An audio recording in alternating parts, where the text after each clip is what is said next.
নমস্কার বন্ধুরা, কেমন আছেন আপনারা সবাই? আশা করছি সবাই অনেক ভালো আছেন। আজকে আমি তৈরি করে দেখাবো প্রতিদিন চায়ের সঙ্গে খাওয়ার জন্য খাস্তা নিমকির একটা রেসিপি। এই নিমকিগুলো দেখতে অনেকটাই সুন্দর হয় আর তার সঙ্গে একদম খাস্তা মুচমুচে হয়, চায়ের সঙ্গে খেতে বেশ ভালো লাগে। অনেক দিন পর্যন্ত এইভাবে বানিয়ে রেখে দিলেও একইভাবে খাস্তা থাকে। তো আজকের এই খাস্তা নিমকির রেসিপিটা পুরো দেখুন, অনেক ভালো লাগবে আজকের রেসিপিটা। তো চলুন বন্ধুরা, দেরি না করে আজকের রেসিপি শুরু করি। এই খাস্তা নিমকিগুলো তৈরির জন্য এখানে নিচ্ছি 1 বাটি ময়দা। একটা বাটির মাপ করে ময়দাটা নিয়ে নেবেন। এবার দিচ্ছি স্বাদ মতো একটু লবণ, আর তার সঙ্গে দিচ্ছি হাফ চামচ কালো জিরে, আর দিয়ে দেব 1 চামচ পরিমাণে চিনি।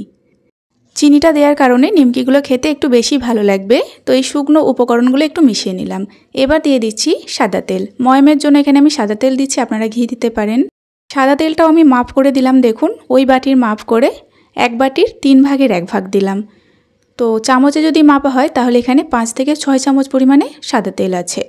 তো এবার খুব ভালোভাবে এটাকে ময়াম দিয়ে নিচ্ছি, দেখুন। আর ময়ামটা ঠিক হয়েছে কিনা কিছুক্ষণ পরে দেখবেন এইভাবে ময়দাটা একটু ভেজা ভেজা হয়ে যাবে, আর হালকা হাতে একটু চাপ দিলে দেখবেন এরকম একটা ঢেলাও তৈরি হবে।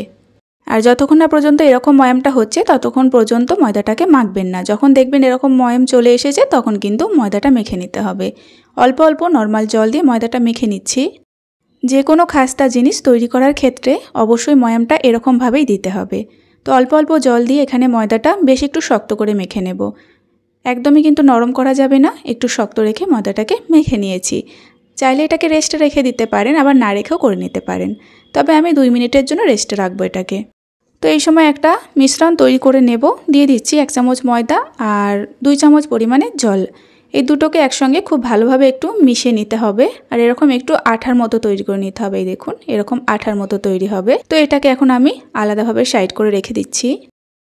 তো 2 মিনিট মতো এখানে রেস্ট হয়ে গিয়েছে।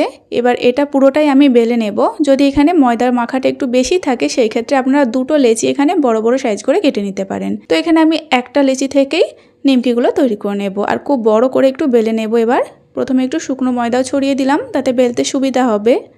এবার যতটা সম্ভব এটাকে পাতলা করে বেলতে হবে, আর তার সঙ্গে বেশ একটু বড় করে বেলে নিতে হবে। তাহলে অনেকগুলো নিমকি একসঙ্গে তৈরি করা যাবে।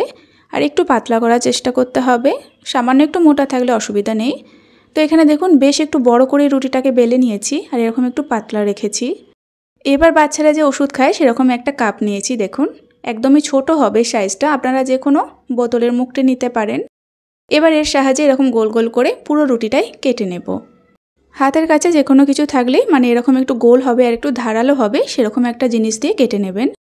তো সমস্ত রুটিটা কেটে নেওয়ার পরে এখন এই বাকি অংশটা তুলে নিচ্ছি। আর এই যে বাকি অংশটা, এর থেকেও আমি দ্বিতীয়বার আবারও একই পদ্ধতিতে বেলে নেব, আর এইভাবেই আমি নিমকিগুলো তৈরি করে নেব। তো এটাকে এখন সাইড করে রাখছি। তো প্রথমে এগুলোকে একটু সাইড করে নেব, তারপরে আমি নিমকিগুলো তৈরি করে দেখাবো। তো মোটামুটি অনেকগুলো এখানে তৈরি হয়েছে। এর থেকে এবার নিমকি তৈরি করব। খুবই সহজ।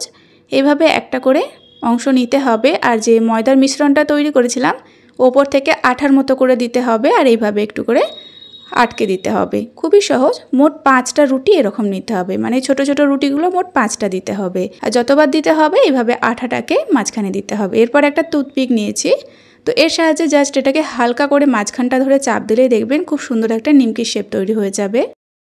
একদমই সহজ নিমকিগুলো তৈরি করা, একটু দেখলেই বুঝতে পারবেন। সমস্ত নিমকিগুলোই আমি একই পদ্ধতিতে রেডি করে নিয়েছি। তো এবার নিমকিগুলো ভাজার জন্য কড়াইটা হালকা গরম করে দিয়ে দিচ্ছি সাদা তেল। তেলটা এখন মিডিয়াম গরম করে নিতে হবে, আর তারপরে এখানে নিমকিগুলো দিতে হবে। হালকা গরম তেলও নিমকি দেওয়া যাবে না, আবার খুব বেশি গরম তেলও কিন্তু নিমকিগুলো দেওয়া যাবে না।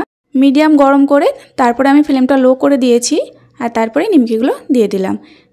নিমকিগুলো দেওয়ার পরে কিন্তু কিছুক্ষণ একটু অপেক্ষা করতে হবে, সঙ্গে সঙ্গে খুন্তি দিয়ে নাড়াচাড়া যাবে না। আর এইভাবে কড়াইটা ধরে একটু নাড়াচাড়া করলেই দেখবেন নিমকিগুলো তেলের মধ্যে ভাজতে শুরু করবে।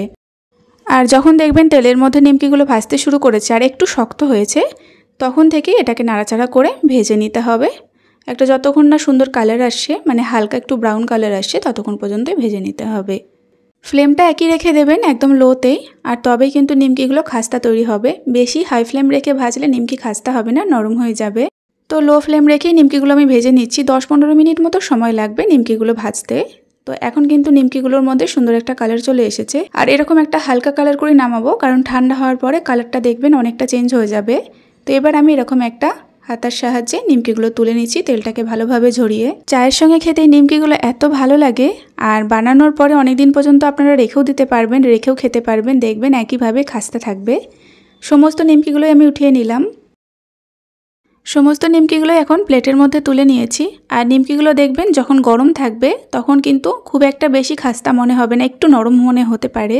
তবে যখন একদম ঠান্ডা হবে দেখবেন দারুণ খাস্তা হয়ে যাবে। তো এখন আপনাদের একটু ভেঙেও দেখিয়ে দেবো। এখন কিন্তু নিমকিটা বেশ গরম আছে, দেখুন এখনই অনেকটা খাস্তা হয়ে গেছে নিমকিটা। তো বন্ধুরা, আপনারাও এই পদ্ধতিতে নিমকিটা বাড়িতে তৈরি করুন। আর কেমন লেগেছে অবশ্যই একটা লাইক কমেন্ট করে জানাবেন। আর ভিডিওটা সম্পূর্ণ দেখলে চ্যানেলটি সাবস্ক্রাইব করে পাশে থাকার জন্য অনুরোধ রইল। আজ এই পর্যন্তই, আবারও ফিরে আসবো এরকম কোনো সহজ রেসিপি নিয়ে। ততক্ষণে আপনারা সকলে ভালো থাকবেন এবং সাবধানে থাকবেন।